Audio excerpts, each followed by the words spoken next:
अच्छा, कप्तान को आया बहुत गुस्सा, तुमको कहा था पागल स्वामी, तुमने अखबार मेरा उड़ा करके समुद्र में फेंक दिया, मुझको पढ़ना था।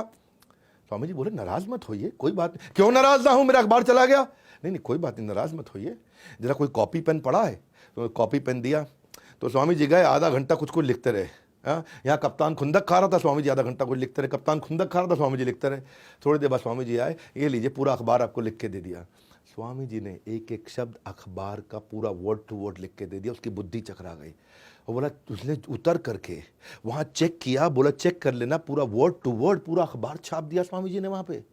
ऐसी फोटोग्राफिक मेमोरी थी। और वहीं पे कप्तान ने बोला कि ऐसा मैनिफेस्टेशन सुपर ह्यूमन पावर का ये ब्रह्मचार्य से आता है, लेकिन केवल ब्रह्मचार्य से नहीं आता, ये व्यक्ति अद्भुत है।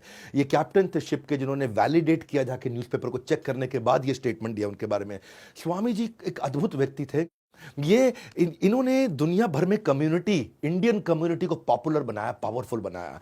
जो हमारी वैदिक संस्कृति थी उसको जाके पॉपुलर बनाया, पावरफुल बनाया। एक शिकागो में एक कॉन्फ्रेंस थी 1893 के अंदर, इनको जब इनवाइट किया गया, उस धर्म संवाद के लिए जब इनवाइट किया गया, तो सबको बताया गया कि ड्रेस कोड क्या है, फॉर्मल सूट टाई शर्ट, सब आके धर्म संवाद करने वाले। स्वामी जी धोती कुर्ते में पहुंच गए। अमेरिकन को बुरा लगा, अरे बोला था सूट टाई पहनने के लिए। स्वामी जी बोले, नहीं मैं तो ऐसे ही आता हूँ। मुस्कुरा दिए। तो उन्होंने क्या किया, स्वामी जी को पहले बोलना था, उनका नंबर कर दिया आखिरी।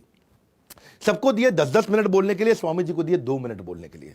और बोले, सोचे कि ये धोती कुर्ते में आए, कोई वैसे ही नहीं सुनेगा, और जब आखिरी के 2 मिनट बचेंगे तो लोग उठ के निकल लेंगे, इसको वैसे ही कोई नहीं सुनेगा। तो चाहते थे कि स्वामी विवेकानंद की बेइज्जती हो जाए। बहरहाल स्वामी विवेकानंद जब आखिरी के 2 मिनट इनको दिए गए, वो स्टेज पे गए, इधर देखा उधर देखा, गहराई से उन्होंने जब वो फेमस स्पीच अपनी शिकागो की दी, तो ये वो स्पीच है जो स्पीच लोगों ने सुनते ही खड़े होकर के बीच बीच में तालियां बजानी शुरू कर दी।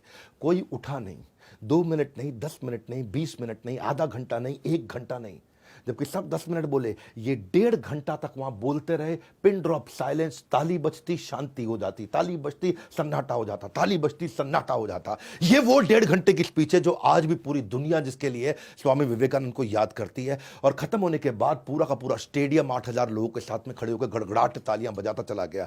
विश्व धर्म संसद में स्वामी विवेकानंद का सबसे महान वक्ता थे वहां पे। और न्यूयॉर्क हेराल्ड ने कहा, उन्हें सुनने के बाद लगता है कि जिस देश में इतने विद्वान और बुद्धिमान लोग रहते हैं, उस देश में मिशनरी को भेजना, क्रिश्चियन मिशनरी को भेजना मूर्खतापूर्ण होगा। ये न्यूयॉर्क हेराल्ड ने बोला, उनका सबसे बड़ा अखबार हुआ करता था। न्यूयॉर्क क्रिटिक ने कहा कि कई विद्वानों का भाषण अच्छा था, लेकिन हिंदू साधु स्वामी विवेकानंद के भाषण के आगे कोई टिक नहीं पाया।